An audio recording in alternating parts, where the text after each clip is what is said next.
سیدنا امام حسین رضی اللہ تعالی عنہ نواسۂ رسول ہے، اور صحیح حدیثوں کے مطابق حضور صلی اللہ علیہ وسلم کی اصلی اولاد ایمان والی دوزخ میں نہیں جائے گی، یہ بھی ثابت۔ میں پوچھنا چاہتا ہوں، حضرت امام حسین یا امام حسن، یہ دونوں نواسے جن کی آگے اولاد حسنی حسینی سادات کہلاتے ہیں، ان دونوں ہستیوں کا کیا حال تھا؟ نماز کے حوالے سے، تقوی کے حوالے سے، صدقہ و خیرات کے حوالے سے، نیکیوں کے حوالے سے، علم و عمل کے حوالے سے۔ بلکہ سیدنا امام حسین نے کربلا میں جو قربانی دی وہ بھی تقوی کے لیے، ورنہ تقوی کے اصول مٹ جاتے۔ انہوں نے وہ قربانی دی کہ دین کے نظام میں معمولی سا بھی فرق نہ آئے، اور آج سید کہلانے والے پرواہ نہ کریں تو بتائیے کیا وہ اپنی نسبت کا حق ادا کر رہے ہیں؟ مشہور ہے کہ امام علی مقام نے آخری وقت بھی کیا کہا کہ مجھے نماز پڑھ لینے دو۔ مشہور ہے یا نہیں ہے؟ پوچھ رہا ہوں آپ سے، مشہور ہے نا؟ وہ 121 تیر جسم میں لگے ہوئے اس وقت بھی یہی فرما رہے ہیں کہ مجھے نماز پڑھ لینے دو، اور ہمیں معمولی سا درد ہو جائے، تکلیف ہو جائے تو ہم نماز کیا اور دین کیا بھول جاتے ہیں۔ اور سیدنا امام زین العابدین رضی اللہ تعالی عنہ کے حوالے سے میں آپ کو کئی مرتبہ بتا چکا ہوں، وہ روزانہ 1000 نفل پڑھا کرتے تھے،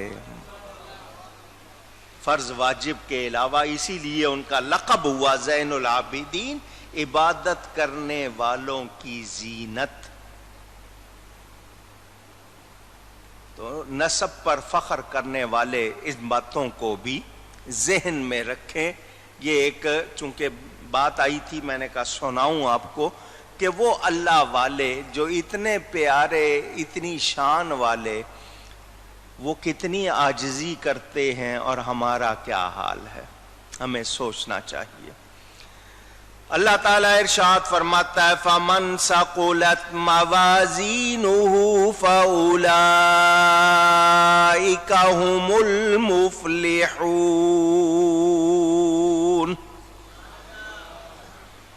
تو جن کے اعمال وزن میں بھاری ہوں گے وہی مراد کو پہنچے، گناہوں سے ان کی نیکیاں زیادہ وزنی ہوں گی۔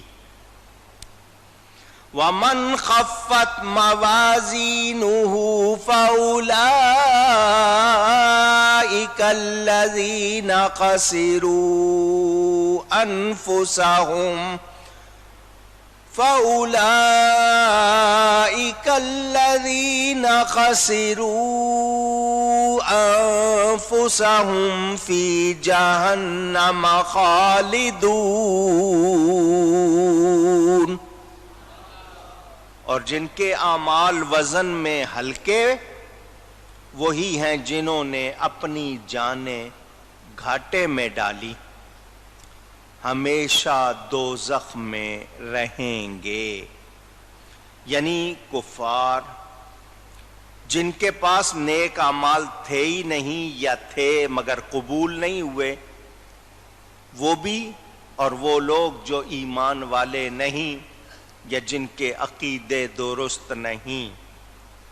اس حوالے سے بھی میں باتیں آپ کو سنا چکا کہ سب کا حال ایک جیسا نہیں ہوگا، سب کا وزن نہیں ہوگا، لیکن خاص طور پر وہ لوگ جن کے عقیدے درست نہیں، اور کافر ان کا ضرور ہوگا۔ مومن ایمان والے انشاءاللہ، کیا کہا میں نے؟ یہ 3 لفظ ہیں، کتنے؟ آپ 2 پڑھتے ہیں انشاءاللہ۔ ان الگ لفظ ہے، شاء الگ لفظ ہے، اور اللہ الگ۔ ان شاء اللہ مانے اگر اللہ نے چاہا، اور انشاء اگر ملا دیں تو اس کا مطلب اللہ نے پیدا کیا، تو معنی بدل جائے گا. ان شاء اللہ اگر اللہ نے چاہا اکثر ایمان والے یوں ہی بخشے جائیں گے. شرط ایمان ہے، ایمان ہونا چاہیے، اور اس کے بعد نیک عمل. ایمان اور نیک عمل، یہ اپنے یاد رکھنا ہے. میرے دوستوں اور بزرگوں، نیکی چھوٹی بھی ہو تو اس کا وزن زیادہ ہوتا ہے. نیکی ہاں چھوٹی بھی ہو، بھلے معمولی سی بھی ہو، اللہ کے ہاں اس کا وزن بہت زیادہ ہے. اور گناہ کتنا ہی چھوٹا کیوں نہ ہو، اس کا وزن زیادہ ہے.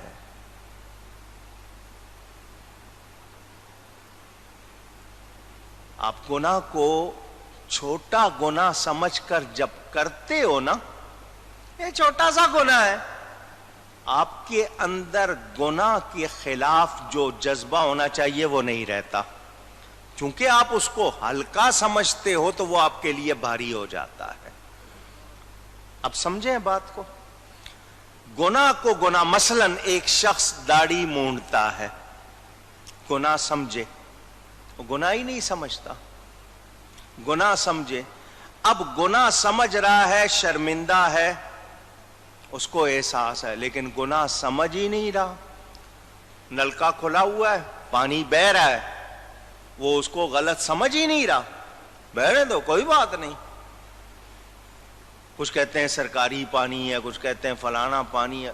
حالانکہ آپ کو پتا ہے، مثلا آپ ہاتھ دھو رہے ہیں، آپ نے ہاتھ گیلے کیے، صابن لگایا، نلکا بند کر دو، پانی بہہ چلا جا رہا، اور آپ اس کو ہلکا نہیں سمجھ رہے، وہ آپ کے لیے بھاری پڑ جائے گا.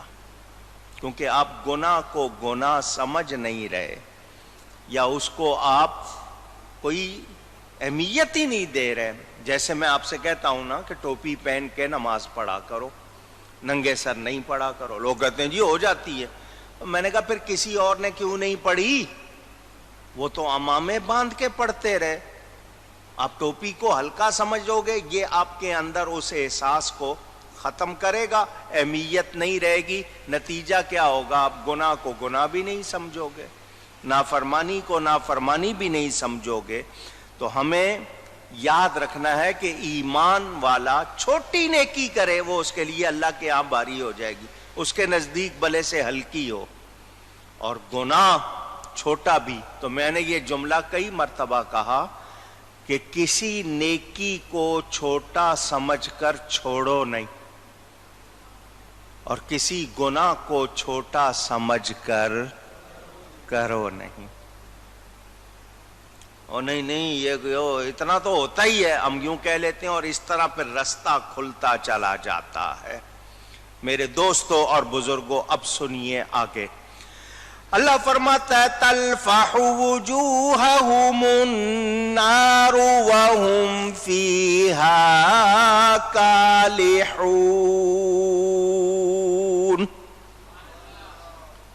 ان کے منہ،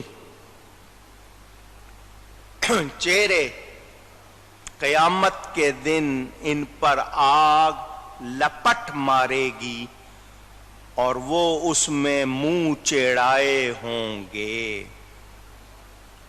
دوزخ کی آگ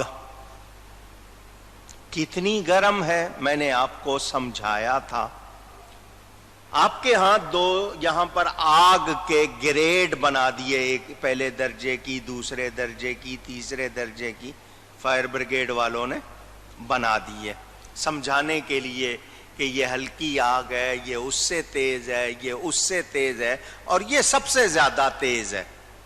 تو جو آپ کے ہاں سب سے زیادہ تیز آگ ہوتی ہے دنیا میں، اس کو 150 گنا زیادہ اور کر دو.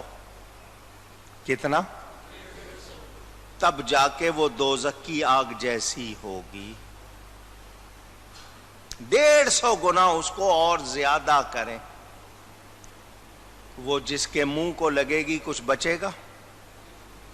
اونچی. اب خوشخبری سن لو. یہ بات کافروں بے ایمانوں کے لیے ہے کہ آگ ان کے منہ بگاڑ دے گی، مومن کے چہرے کو نہیں بگاڑے گی. ایمان کی قدر پہچانو، بار بار کہہ رہا ہوں. اور وہ منہ چڑھائے ہوئے ہوں گے. یہ جو آپ سجدہ کرتے ہو، جو جگہ سجدے میں چہرے پہ لگتی ہیں، مثلا ماتھا اور ناک، یہ اتنا حصہ آپ کا، اتنے حصے کو کوئی بھی آگ نہیں جلائے گی. کوئی بھی آگ نہیں جلائے. حدیث شریف میں اس کا بیان ملتا ہے. منہ کا جھلسنا، بگڑنا، یہ بے ایمان کے لیے ہے، ایمان والے کے لیے. اونچی گئی ہے. اور درود شریف پڑھنے والوں، نبی کی نعت سننے پڑھنے والوں، آؤ ایک خوشخبری اور سناؤ.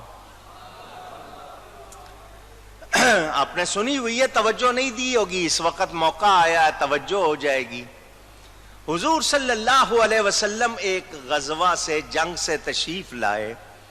حضور صلی اللہ علیہ وسلم کے پیارے چچا حضرت ابو الفضل سیدنا عباس بن عبد المطلب رضی اللہ تعالی عنہ نے کہا، حضور میں نے آپ کی نعت لکھی ہے، قصیدہ لکھا ہے، شعر لکھے ہیں آپ کی شان میں، اجازت ہو تو پڑھوں؟ تو حضور نے فرمایا ضرور پڑھو. لا یفدد اللہ فاکا. عربی کے الفاظ ہیں، ترجمہ سنو اور خوش ہو جاؤ. فرمایا پڑھو، جس منہ سے تم میری نعت پڑھو اللہ اس منہ کو سلامت رکھے. اللہ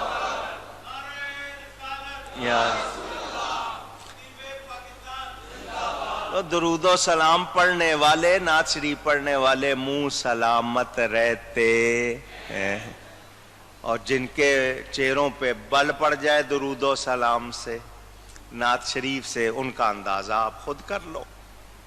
میرے دوستوں اور بزرگوں، یہ منہ کا جھلسایا جانا، یہ کیا ہوگا؟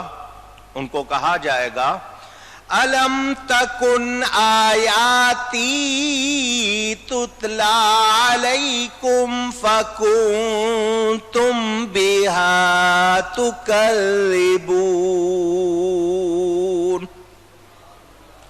تو کیا تم پر میری آیتیں نہیں پڑھی جاتی تھی تو تم انہیں جھٹلاتے تھے. یہ انکار کرنے کی وجہ سے تمہارے منہ بگڑے ہیں.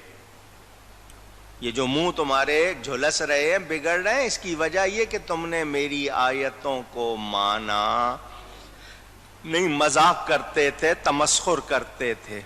یہ تمہارے اس انکار کی، کفر کی سزا ہے.